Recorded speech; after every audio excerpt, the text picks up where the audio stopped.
지난 1년간 민주당은 상임위 전체회의 335회, 각종 입법 현안 청문회와 공청회 36회, 현안 질의 61회를 열었습니다. 실천하는 개혁국회, 행동하는 민주당에 걸맞게 정말 부지런히 달려왔습니다.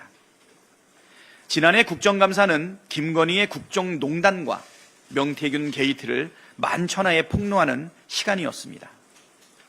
주가 조작과 대선, 경선, 여론조작, 양평고속도로 이권 개입, 용산 대통령실과 한남동 관조공사 불법 특혜 등이 드러났고, 대통령의 공천 개입 발언 육성이 담긴 녹취록을 국정감사가 끝나는 무렵 운영이 열리기 직전에 우리 원내대표부가 직접 국민 앞에 공개하기도 했습니다.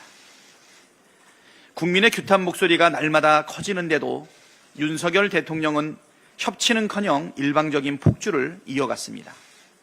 대화와 타협을 통한 문제 해결이 불가능한 상황에서 헌법이 보장한 입법부의 권한인 탄핵 소추권을 행정부에 대한 견제 수단으로 쓸 수밖에 없었다는 결론을 내렸습니다.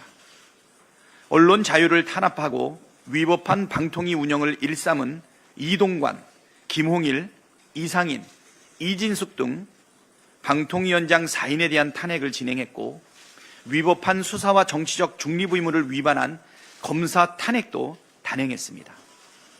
이 역시 국민의 준엄한 명령이었기 때문이었습니다. 윤석열 정권의 가장 큰 위협이 된 것은 바로 민주당이 줄기차게 추진한 특검 아니었습니까? 12.3 내란이 일어난 가장 큰 이유가 김건희 특검 때문이 아닙니까? 명태균의 입을 통해 자신들의 치부가 드러날 것이 두려운 나머지 명태균 구속 직후에 비상계엄을 선포한 것 아닙니까? 이번 주 화요일 이재명 대통령께서 마침내 내란 특검, 김건희 특검, 해병대원 특검 등의 3대 특검을 공포하였습니다. 작년부터 이어져 온 기나긴 투쟁의 성과를 마침내 거두었다고 생각합니다. 한편 국회 본연의 기능인 예산심사 기능을 회복한 것도 국회 선진화법 이후 처음 거둔 역사적 성과였습니다. 지난 정권의 부자감세 민생 포기 예산안을 바로잡고 쌈짓도 쓰듯 증빙도 없이 국회 설명도 없이 집행되던 권력기관의 특활비도 전액 삭감했습니다.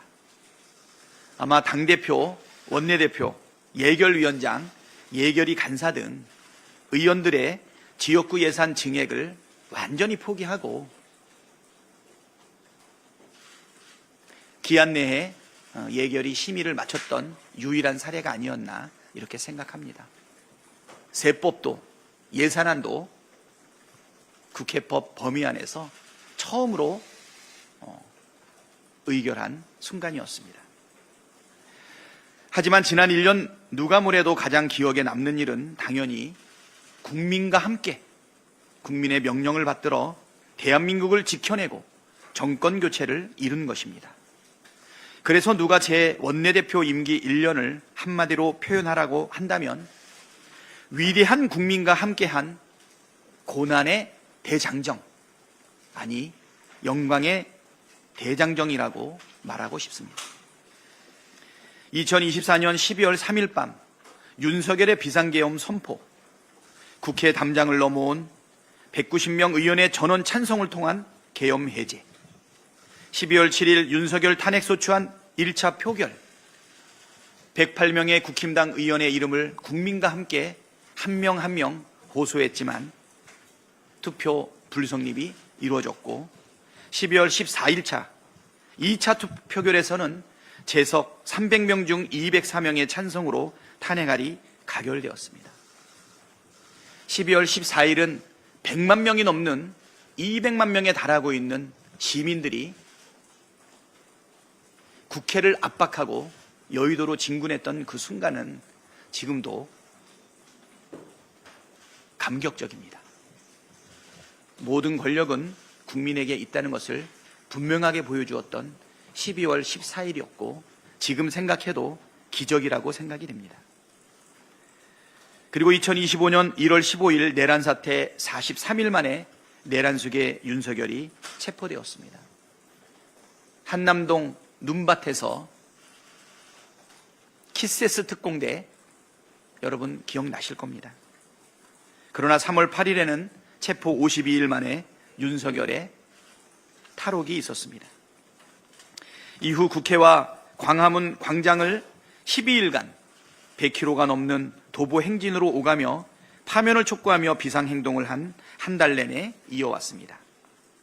그리고 마침내 내란 사태의 발발 123일째이자 위대한 국민의 빛의 혁명 123일째인 4월 4일 11시 22분에 헌법재판소의 윤석열 파면 선고, 그리고 6월 3일 이재명 대통령 당선까지 저뿐만 아니라 우리 국민의 생애에 최고로 가슴 벅차고 진심으로 영광스러운 시간이었습니다.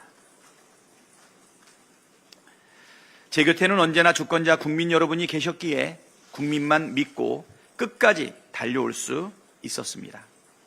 이 역사적인 국민과의 함께한 시간들은 앞으로 제 삶의 지표로 가슴속 깊이 각인될 것입니다.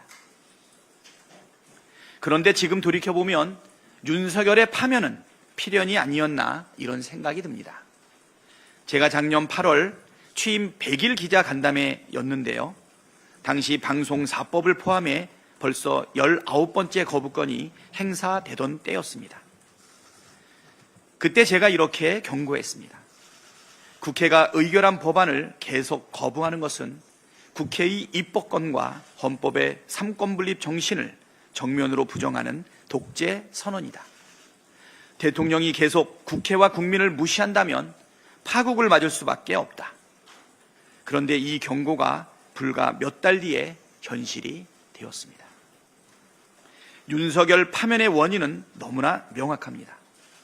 오만과 독선의 폭주를 멈추라는 국민의 엄중한 명령을 모조리 무시한 채 국민을 두려워하지 않고 국민을 배신했기 때문입니다. 민주당은 이제 이재명 대통령을 보유한 책임 있는 집권 여당이 되었습니다. 대한민국을 또 한 번 지켜낸 위대한 국민과 함께 내란 종식과 민생 회복, 경제 성장과 국민 통합이라는 국가적 과제를 완수해 가야 합니다. 민주당은 주권자 국민이 주인으로 우뚝 서는 나라, 국민 모두가 함께 잘 사는 대한민국을 건설하는 듬직하고 유능한 여당이 돼야 합니다. 내일 새로 선출되는 민주당 제2기 원내대표단이 민주당 의원님들과 함께 이재명 정부의 성공을 위해 온 힘을 다해 주실 것이라 믿습니다. 꼭 처리해야 할 개혁 입법과 민생 경제 회복의 과제를 차기 지도부에서 반드시 완성해 주실 것을 믿습니다.